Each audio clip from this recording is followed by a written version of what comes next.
De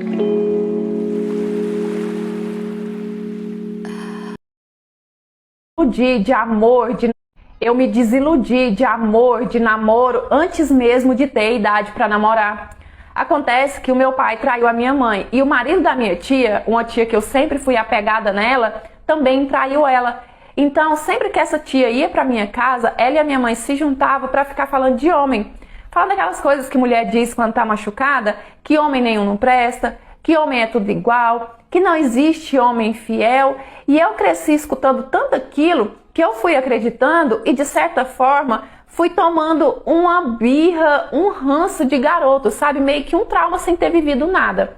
Até que quando eu estava no 8º ano, que hoje é o 9º, eu comecei a gostar justamente do menino mais besta da sala, o Gabriel. Pensa naquele menino babaca, atentado, não parava quieto, não deixava as professoras dar aula direito, beijava as meninas, saía falando, zoava com a cara de todo mundo. Gente, eu não sei por que eu apaixonei justamente por ele.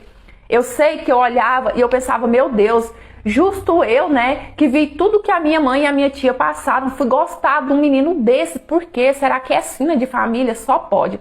Mas assim, apesar de gostar muito dele, eu não dava o braço a torcer. Eu era firme, eu brigava, eu falava que eu não gostava dele. E aí um dia, eu fui fazer um passeio junto com a minha mãe e a minha tia. E nesse lugar tinha um lago, sabe?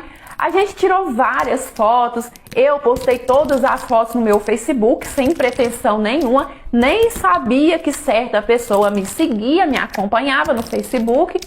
Até que quando foi no outro dia, tipo, eu acho que a gente saiu no final de semana, quando foi na segunda-feira, que eu cheguei na aula, o Gabriel viu no meio dessas fotos minhas, uma foto de biquíni, né, que tinha no meio das outras que eu postei assim, ó, naturalmente. Ele pegou aquela foto de biquíni minha, ficou mostrando pra todo mundo da sala, meio que me zoando.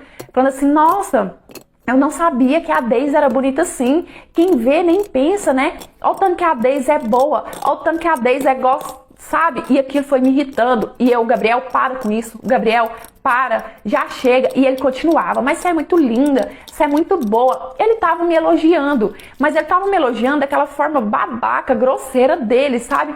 Teve uma hora que, tipo, eu estourei com ele e eu comecei a chorar. Eu não consegui segurar porque eu tava com tanta raiva, sabe?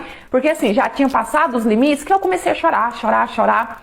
No fundo, eu acho que eu tava chorando, era com raiva de mim mesma por gostar daquele menino. Só que quando o Gabriel viu que eu tava chorando, né, por causa daquelas palhaçadas dele, ele perdeu a graça na hora. Parou com aquilo e falou assim, que isso, Deise, não precisa disso, eu só tô zoando, você sabe que eu zoo com todo mundo, eu já parei, desculpa. E eu, menino, pelo amor de Deus, some da minha frente, eu não quero te ver. Eu tava com muita raiva. Quando eu cheguei em casa aquele dia, eu implorei pra minha mãe me mudar de escola, porque eu não queria voltar a ver ele, sabe? Eu queria esquecer, eu queria ficar longe daquele garoto. Eu tava dividida entre amor e ódio. Ao mesmo tempo que eu queria estar perto, eu também queria ficar longe. Só que já estava praticamente no final do ano. E a minha mãe disse assim, Deise, eu não vou te mudar de escola agora, porque se eu te mudar de escola agora, vai acabar te prejudicando. Então, seja o que tiver acontecendo lá na sua escola, aguenta as pontas que o ano que vem a gente vê. Só que depois que aquilo aconteceu, depois que o Gabriel ficou me zoando e eu comecei a chorar, gente, ele mudou da água pro vinho. E ele não mudou só comigo não, ele mudou com todo mundo da sala. Ele parou de ficar zoando os outros, ele estava mais quieto, mais na dele. E ele passou a ter uma preocupação comigo que todo mundo ficou de boca aberta. Todo mundo já começou a falar, o Gabriel gosta de você, o Gabriel gosta de você. Porque todo dia ele me perguntava como eu tava, como que eu tinha passado a noite, se eu já tinha superado aquilo, e começava a me pedir perdão. E ele falava várias vezes que ele não tinha intenção de me magoar, que ele jamais queria me machucar. E eu ainda tentando me manter firme, sabe? Que não, que você é isso, que você é aquilo. Só que tem aquele ditado que diz que água mole em pedra dura, tanto bate até que fura. E é verdade, né? Porque de tanto Gabriel se mostrar preocupado comigo, de tanto ele mostrar que ele mudou, que ele realmente era outro menino, sabe? Como se aquilo tivesse servido para ser como um trauma para ele tivesse ficado com remorso, eu não sei. Eu sei que funcionou. E aí eu fui me abrindo e fui deixando ele se aproximar também, porque eu estava mais apaixonada ainda pelaquela nova versão do Gabriel. E a gente começou a se aproximar, começou a sentar junto, começou a ir e voltar juntos da escola, a fazer trabalho junto. Até que um dia, o Gabriel ele já estava se mostrando também interessado por mim. Eu já estava quase que certa que ele também gostava de mim. A gente estava fazendo um trabalho junto e ele disse assim, Daisy, eu sei que eu não tenho chance porque eu sou um babaca, um otário, mas a gente não controla o sentimento, né? E eu tô gostando de você, eu tô gostando pra valer. Nessa hora que o Gabriel me disse isso, eu simplesmente me aproximei dele e dei um beijo. E, gente, eu era bebê, eu nunca nem tinha beijado na vida, sabe? Mas foi maravilhoso o nosso primeiro beijo. E desde então, eu e o Gabriel, a gente nunca mais se desgrudou, um grude que só. Depois de um tempão que a gente tava junto, o Gabriel começou a me contar assim que ele era daquele jeito porque ele era um menino muito inseguro. E a forma que ele usava para esconder aquela insegurança dele era zoando as pessoas, era sendo aquele bobão que ele era e dizendo ele que quando ele fez aquilo comigo, ele já gostava de mim. E ele fez aquilo, foi uma forma maluca que ele arrumou para tentar chamar a minha atenção. E assim, de certa forma funcionou, né? O que eu quero dizer é que jamais faça isso com as pessoas. Jamais use isso para esconder a sua insegurança, sabe? Zoar as pessoas, tirar sarro, fazer bullying. Para você pode parecer não ter importância, mas machuca as pessoas, porque aquilo naquela época me machucou muito sim. Então, dado essa lição, deixando bem claro que eu sou totalmente contra a zoação, a tiração de sarro, o bullying, eu quero dizer que, por mais que possa parecer besta, foi aquela zoação do Gabriel que aproximou nós dois e que permitiu que a gente vivesse juntos um verdadeiro conto de fadas. A cisma que a minha amiga tinha com a amiguinha do boy dela não era à toa. A amiga conheceu um carinha e aí eles começaram a ficar. Não era relacionamento sério, só ficavam. Eles estavam se curtindo e tal, eles apresentaram os amigos dele pra gente, vice-versa, a gente apresentou nossos amigos. Mano, a vibe tava da hora. Eles começaram a se gostar tanto que depois de uns 6 meses, ele pediu ela em namoro. Aceitou, até porque eles estavam apaixonadíssimos, né? Pelo menos minha amiga, coitada, tava apaixonada.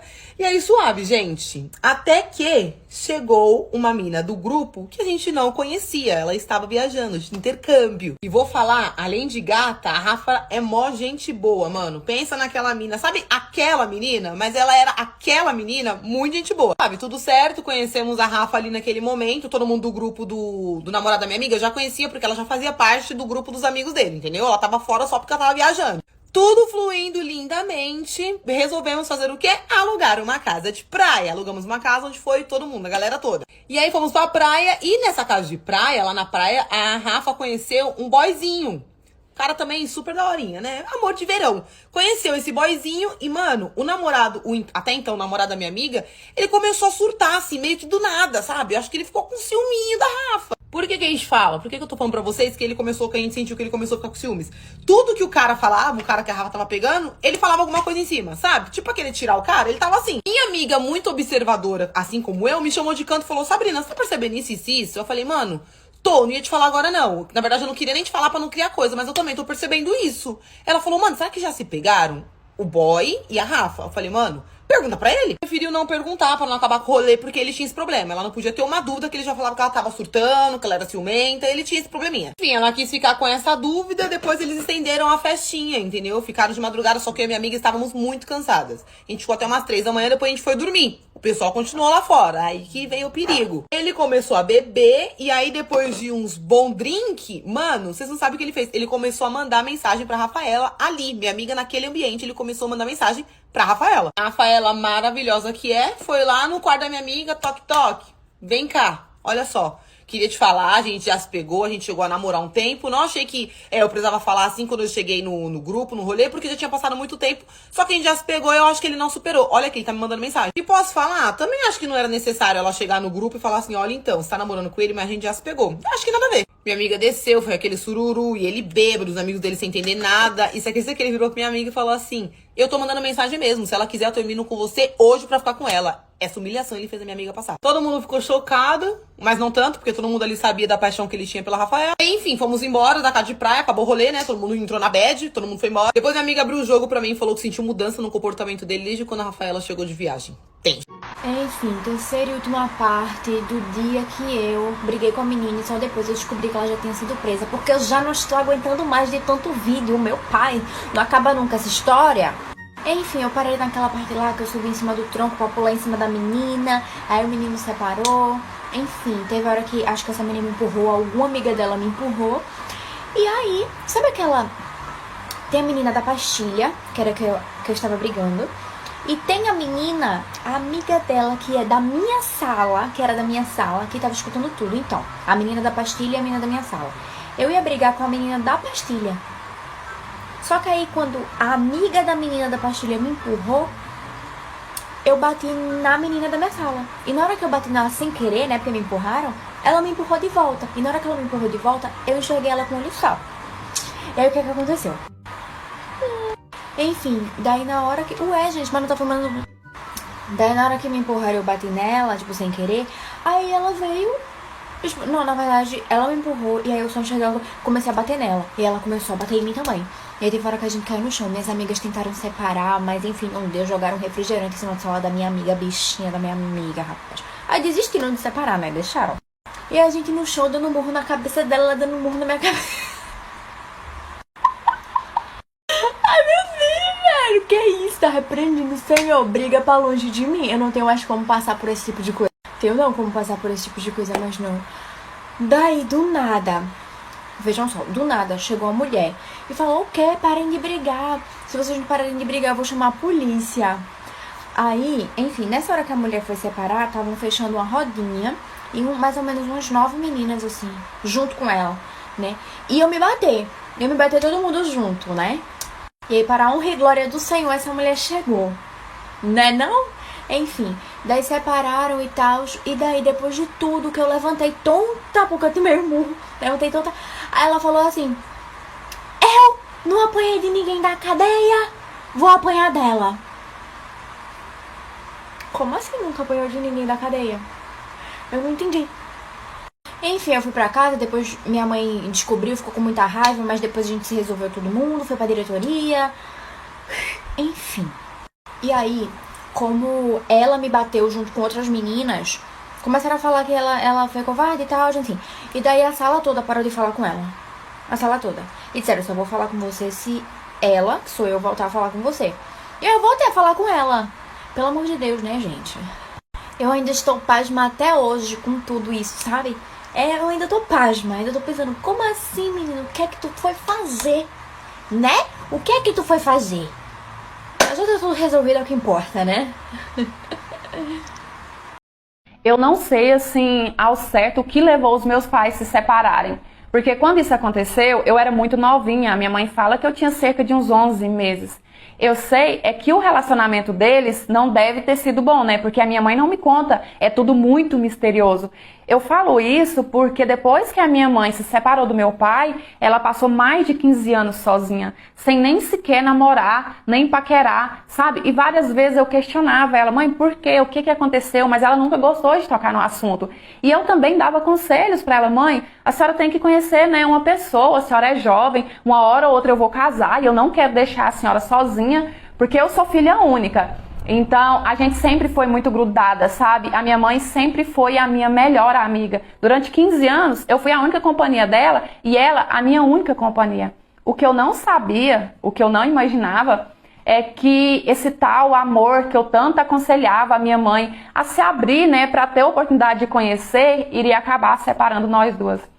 É porque foi assim: um dia, sem mais nem menos, a minha mãe chegou apresentando o Samuel para todo mundo como noivo dela. Mas eu não sabia nem que ela estava namorando. Então eu fiquei tipo: noivo? Como assim, mãe? Mas a senhora está namorando? Por que que a senhora não me contou? A gente conversa tudo. Mas ela disse: ah, filha, eu passei tanto tempo sozinha que quando a gente começou a namorar, eu fiquei com vergonha, sabe, de contar isso para as pessoas também, porque agora parece que eu me sinto velha para namorar. Até aí eu respeitei, tudo bem, né, a intimidade e a liberdade dela. Demorou pouco tempo depois que a minha mãe apresentou o Samuel pra gente, os dois já se casaram e ele foi morar na nossa casa. Eu mal conhecia ele, já que o namoro dos dois foi tudo às escondidas. Na época que os dois se casaram, eu estava com os meus 17 anos. E o fato é que a partir do momento que o Samuel pisou o pé na nossa casa para morar, a minha mãe começou a mudar comigo, a criticar o meu estilo de roupa, a questionar o meu modo de andar, de agir, de sentar, e eu não estava entendendo. Eu não estava reconhecendo a minha mãe. A minha mãe sempre foi tão de boa comigo, sabe? Ela mesma sempre me disse que roupa não tem nada a ver com caráter. Então, tipo, eu tava perdida. Só que eu fiquei analisando aquela situação e eu me liguei que a minha mãe estava com ciúmes de mim com o marido dela. Você consegue imaginar o problema que isso foi na minha cabeça? Porque, poxa, eu e a minha mãe, como eu disse, éramos melhores amigas. Ela me criou, ela me ensinou tudo. Ela sempre soube do meu caráter. E ainda assim, ela estava com ciúme de mim, com o marido dela. Eu fui bem direta e resolvi chegar nela e perguntar. Falei assim, mãe, a senhora está com ciúme de mim, com o Samuel? Será que é isso mesmo que eu estou entendendo? E a minha mãe, ela também não foi de rodeios não, sabe? Ela me respondeu na lata. Ela falou assim, filha, nos dias de hoje, a gente não está podendo confiar em ninguém. Eu lembro que quando a minha mãe me falou isso, eu peguei nos ombros dela. Sabe quando você quer acordar uma pessoa? E eu sacudia ela assim, falava assim, mãe, olha pra mim, mãe. Sou eu, a sua filha. A senhora me criou, a senhora me conhece. Gente, foi uma sensação horrível, sabe? Deus me livre. Eu jamais teria um caso com um cara casado. E ainda mais o marido da minha mãe. Eu não estava reconhecendo ela. Depois disso, a convivência na nossa casa virou um inferno, estava impossível. Porque se eu colocasse uma bermuda um palmo para cima do joelho, ela já fazia cara feia para mim. Como se eu fosse uma rival, como se eu fosse uma ameaça dentro da casa dela. Então eu tinha que ficar de calça jeans, de blusa de manga comprida e de tênis dentro da minha própria casa num calor de 40 graus. Isso não dá, né? Foi quando eu resolvi que eu tinha que sair de casa, porque estava ficando muito chato, sabe? Eu sentia assim que até o Samuel era meio constrangido com aquela situação e eu não queria estragar a felicidade dos dois. Então foi quando eu resolvi morar com a minha avó, porque com o meu pai eu nunca tive intimidade e liberdade para isso. Depois que eu mudei para a casa da minha avó, eu mal tinha contato com a minha mãe. Eu estava tentando evitar ela porque eu não sabia quando que eu ia encarar ela de novo. Como eu disse, eu não estava reconhecendo a minha mãe. Demorou um tempo, sabe, para ela me procurar. E aí ela veio me pedir perdão. Ela falou assim que ela estava cega de ciúmes, que ela já soube muitos casos em que o padrasto tem um romance com a enteada, né? E que ela surtou só de imaginar na possibilidade disso acontecer na casa dela, mas que ela pedia perdão, que ela me amava demais, que a vida inteira eu fui a companhia dela. E eu falei, mãe, pode ficar sossegada, eu perdoo a senhora de coração, só que para sua casa eu não volto para evitar que a senhora surte novamente, né? E até para dar liberdade para vocês dois, tá casado de pouco tempo, fica com a casa mais livre. Aqui na casa da minha avó, é bom para mim estar mais perto do meu serviço, porque nessa época eu já trabalhava. Só que a verdade é que lá no peito, bem escondido, eu tava assim muito magoada e muito chateada com a minha mãe. Tipo assim, eu não tinha ódio, Deus me livre. Eu amo a minha mãe, sabe? Eu tenho muita admiração por ela, porque ela me criou praticamente sozinha, é uma guerreira. Mas é que hoje eu sou mãe, sabe? E eu tenho essa mágoa dela ainda, eu não gosto de falar, quem sabe é só meu marido, pra ela eu nunca falei, ela acha que isso aí já é águas passadas. Mas hoje eu sou mãe e eu nunca me imagino trocando os meus filhos por homem nenhum. Porque sim, foi isso que a minha mãe fez comigo. Eu já tinha 17 anos, eu já trabalhava, já era praticamente independente, mas ela escolheu me deixar sair da casa dela por causa do marido e assim, por causa de uma situação que ela criou na cabeça. Então eu sou muito magoada com isso, sabe? Isso me dói demais. Hoje, quando eu e o meu marido a gente vai falar sobre isso, porque ele sabe de toda a história, eu contei tudo, ele fala assim, amor, nada me tira da cabeça que essa reação que a sua mãe teve com você quando ela se casou tem alguma coisa a ver com a separação misteriosa dela e do seu pai. Mas, gente, será? Eu vou contar pra vocês a história de como a amante do meu namorado virou minha comadre. Ei, fica aí que tem história nova. O relacionamento com ele era completamente tóxico. Sério. Eu perdoei 1001 traições, ele saía sozinho, ele me xingava, me ofendia. Assim, ele mesmo só botava esfregar na minha cara que ele não valia nada e eu lá empurrando com a barriga, porque lá no fundo eu gostava dele e não queria terminar. Teve um dia que nós estávamos em um almoço de família e o celular dele estava conectado no Bluetooth da caixinha tocando música. Fui até o celular dele pra trocar de música e acabei vendo pela barra de notificação que tinha uma mensagem de uma moça que tava fulana do espeto carioca.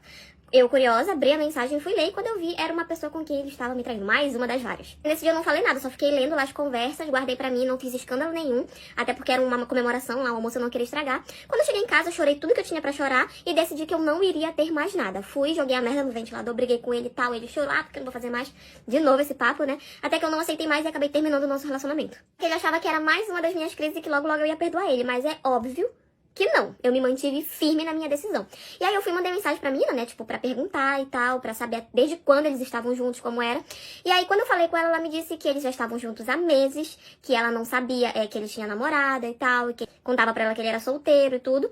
Me pediu várias desculpas, porque ela não sabia que ele tinha alguém, ela não queria fazer esse papel, tal, não sei o quê. Por fim, a gente acabou conversando muito, e assim, ela era um amor de pessoa e a gente acabou virando amigas. Nós marcamos vários encontros, né, pra conversar pessoalmente e tal, e a gente percebeu que tinha muita coisa em comum. Depois que a gente terminou, né, o nosso relacionamento, porque eu terminei com ele, ela também terminou, a gente acabou percebendo que nós tínhamos muita coisa em comum, então a gente virou realmente amigas, começamos a sair pra vários lugares e tal. Conheci o primo dela, e esse primo dela se tornou meu namorado, depois se tornou meu marido. Eu engravidei dele, hoje a gente tem uma filha lindíssima de 2 anos, e ela virou madrinha da nossa filha. E é maravilhosa a nossa relação. E o nosso ex lá ficou sem nenhuma das duas, né? E ela também hoje tá namorando com um cara maravilhoso. Enfim, meninas, nem sempre a amante tem culpa de tudo, né? Quem tem culpa é o presente de Deus. Enfim, foi isso.